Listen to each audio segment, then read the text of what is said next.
Vous avez annoncé lors de la conférence de presse 2 événements sportifs majeurs. On va commencer par le premier événement. C'est une nouvelle course qui remplace la course Claudie Ouellette. C'est une course qui est organisée par des élèves qui étaient un petit peu en manque de la course Claudie Ouellette, qui avaient certaines craintes que cette course-là ne se reproduise pas. Puis dans le cadre de leur projet intégrateur, c'est ça. C'est 3 élèves qui ont décidé de repartir une nouvelle course. Ce qu'on attend environ 1000 élèves de notre secteur puis de notre école qui seront ici pour cette course-là. C'est toutes les écoles primaires, en fait, décernées par l'école secondaire. Tout dépendant des écoles primaires, c'est de la maternelle à la 6e année qui vont venir parcourir des 1 km en général, puis peut-être les plus vieux, 5-6e année, des 3 km. Est-ce que les citoyens peuvent venir encourager ces élèves-là qui vont courir? Bien sûr, ça se déroule toute la journée en avant de l'école ici. Il va y avoir sur le terrain de baseball des jeux gonflables aussi, donc tous les gens peuvent venir encourager nos élèves à courir, effectivement. Là, on va parler de la 2e course. Vous êtes vraiment des invités chouchous là, du Grand Défi Pierre Lavoie. C'est notre 4e année et c'est quelque chose... Moi, c'est un projet qui me tient vraiment à cœur dans l'école. C'est un projet de longue haleine parce que depuis septembre qu'on travaille pour préparer nos élèves, mais aussi pour ramasser des sous pour amener nos élèves là durant toute la fin de semaine, les 13 et 14 mai prochains. Cette année, le trajet, c'est Québec-Montréal. C'est toujours à relais. C'est 270 km qu'ils vont devoir accomplir. Même principe, de jour, de nuit, sous le soleil, sous le vent, sous la pluie, tout dépendant des humeurs de Dame Nature. Si on parle des élèves, combien d'élèves vont participer à cette course-là? On a plus de 30 élèves qui participent. On est 7 accompagnateurs. Puis vous parlez de les préparer, puis savoir s'ils sont prêts, bien... Nous les avons préparés de façon absolument, je trouve, extraordinaire. C'est des jeunes qui sont en forme, c'est des bons jeunes.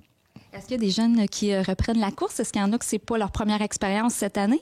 On a des pionniers. On en a dans le groupe que c'est leur 4e participation, donc ils sont là depuis le tout début, depuis leur première secondaire, et leur objectif, c'est de le faire pendant 5 ans. On en a que c'est aussi leur 2e ou leur 3e, donc on a à peu près là, la moitié de nos jeunes que c'est pas la première fois qu'ils vont vivre le grand défi. Et est-ce que vous avez trouvé des commanditaires, des partenaires financiers qui vont vous aider à participer à cette course-là? Comment vous avez ramassé tous ces fonds-là? On a fait beaucoup. Les jeunes ont fait des petites campagnes de financement, mais les jeunes sont aussi allés dans toutes les municipalités qui étaient, si un jeune était de Sainte-Hélène, mais c'est lui qui allait porter la lettre directement au conseil de Sainte-Hélène. Il pouvait en profiter pour, dans certains cas, expliquer c'est quoi qu'il faisait dans le grand défi, à quoi consistait son grand défi. On a d'autres partenaires majeurs de la région, Acier Léger qui est embarqué avec nous, Pascal Dumais, la Caisse Pop qui est toujours là, c'est vraiment extraordinaire, la commission scolaire, l'école, Club Optimiste, les Clubs Lyon qui croient, je pense, en cette démarche-là là, de faire bouger nos jeunes. Et en terminant, j'ai 2 personnes en forme devant moi. Est-ce que vous allez participer à cette course-là aussi? C'est sûr. C'est sûr. Ça fait partie aussi de notre engagement envers les jeunes. On a fait les entraînements avec eux autres.